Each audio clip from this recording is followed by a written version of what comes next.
अब आप सबके बीच में हाँ एक छोटा सा लोक गीत पेश बा। शायद भैया भी भोजन लेते हैं। ये लोक गीत चारों युग के बाद, सतयुग, त्रेता, द्वापर, कलयुग, चारों युग के बाद आप सबके सुने के मिले। तर्जमा गुरुजी।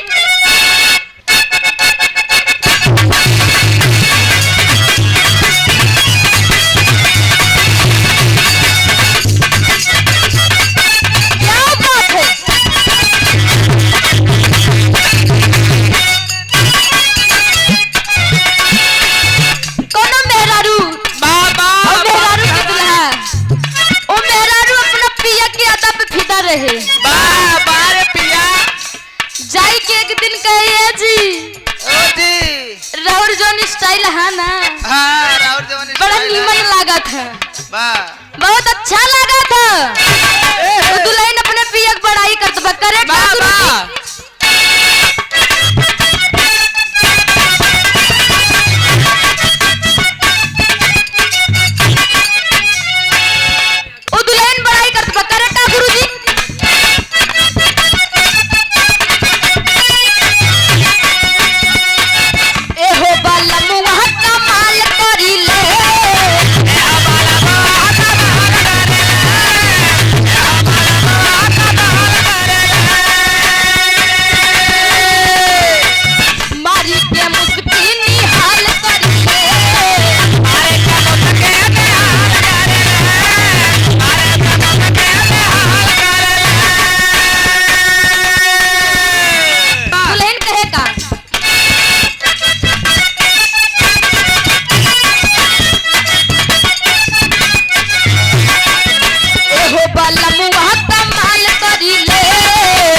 चारों युग के बात मिले और चारों युग में एक लड़की खातिर का भर है धोखा पे बा। यही के भाव में कहना बा गुरु।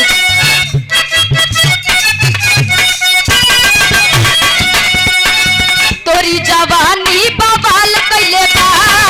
तारे जवानी बवाल कैले बा, तारे जवानी बवाल कैले बा। लाखों परिंदा हलाल कैले बा, लाखों परिंदा हलाल कैले बा, लाखों परिंदा हलाल कैले बा।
जात रहे बा तो गुरुगाय नंदी फंसी गई चंदा साथे लुटलू हस्ताल भर प्यार के बा लेकिन त्रेता युग के बात है बाबा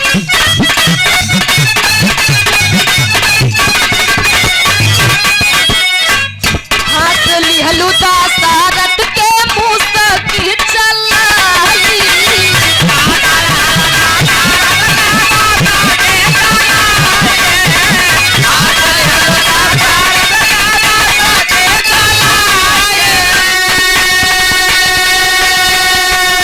लेके वरदान दूई दियालू मुमाई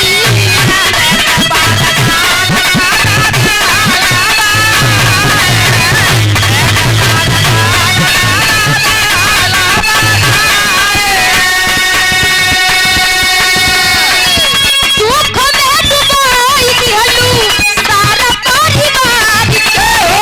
सारा परिवार जावनिया ये गाड़ी सही के राखलू संभार के जवनिया में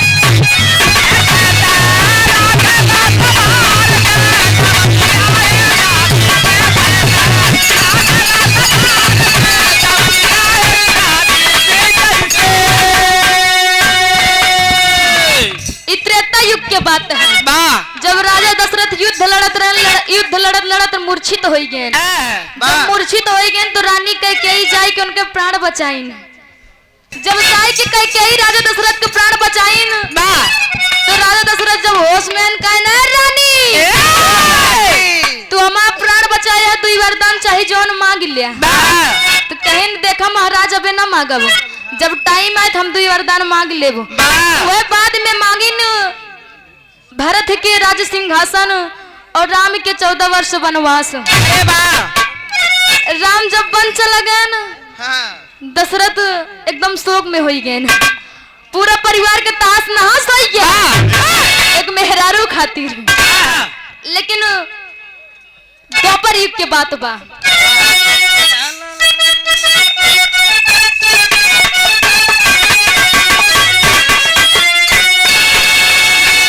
कीचक बालकारिया के खूब लाला चावलू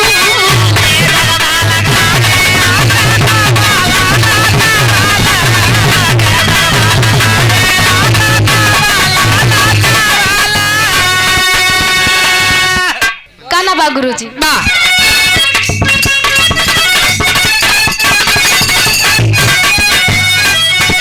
कीचक बालकारिया के खूब लाला चावलू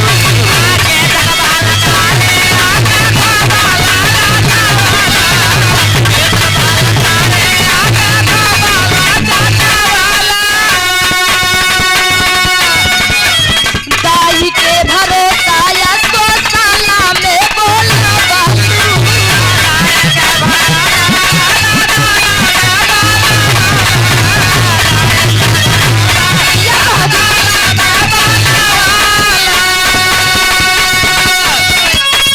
दुनिया छड़ाई दिहलू दिहलू न प्यार के हो दिहलू न प्यार के जावनिया ये रानी नहीं के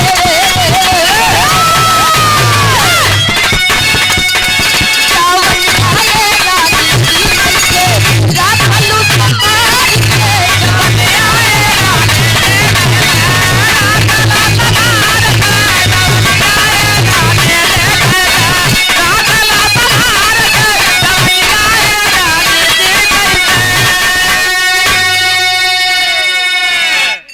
द्रौपदी को रोज बड़े परेशान करें बा एक दिन जाए के द्रौपदी से कहे द्रौपदी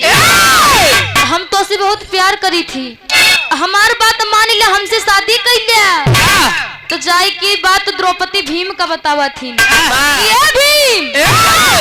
जब हम बाहर निकली कहूँ घूमे जाई थी तो कीचक नाम के राजा हमका एक बड़ा परेशान करा थे तो भीम कहन देखा आज फिर जा तू अगर वो कीचक नाम के राजा तो के मिले तो कैसे ठीक बा जोन जोन कहा बस सब कराबो लेकिन तू हम भीम कहन जाई के कीचक नाम के राजा से कहते कि हमसे आई कि हमारे असुशाला में मिला कौन कौन कहबा सब करब। तो गई द्रौपदी फिर कीचक नाम के राजा मिले कैसे द्रौपदी हमसे बियाह कर लिया। द्रौपदी कहीं ठीक बा कही लेब लेकिन आज तू हमारे असुशाला में मिले कहबे सब करब लेकिन पहले हमारे असुशाला में आवा। इधर जब असुशाला में पहुंच गए न तो पहले से भीम साड़ी ओड़ी पहन के असुशाला में बैठे रहे। जब कीचक गए कहे ने द्रौपदी कहे उधर के बैठी है तो जैसे कहो वैसे आई गए हम। जैसे द्रौपदी का हाथ पकड़े भीम के तो भीम उठा के दई मारे इतना मारन मारत मारत मारत मारत उनको जान ले। द्रौपदी कीचक नाम के राजा मरवाई दी लेकिन प्यार नाई दी। अब कलयुग के बाद बा कहना बा गुरुजी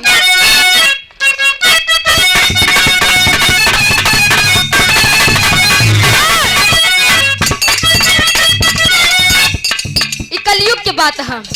आज कल के लोग बन के दिलावा पे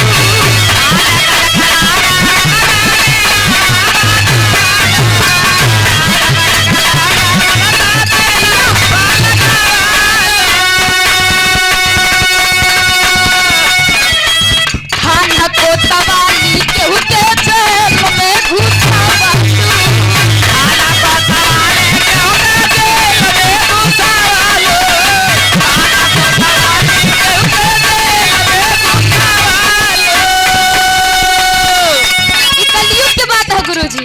कलयुग में का होत बा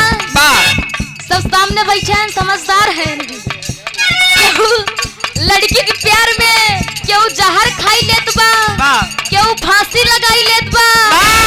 क्यों ट्रेन के पटरी पे जाके कट जात बा और कितना जने थाना कोतवाली माऊ जब लगबा एक लड़की के कारण गाना बजा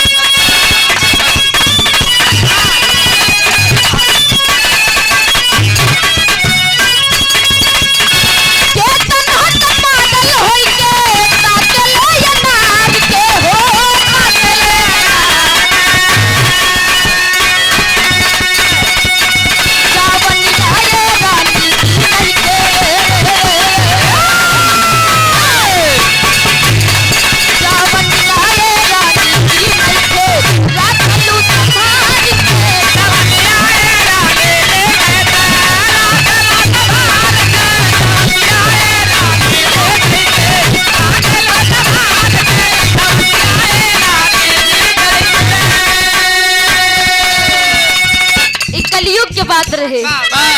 चंचल भैया की ग्वाली बताई दे समझदार बात पर्दे में लास्ट अपने गुरु घराने का परिचय गाना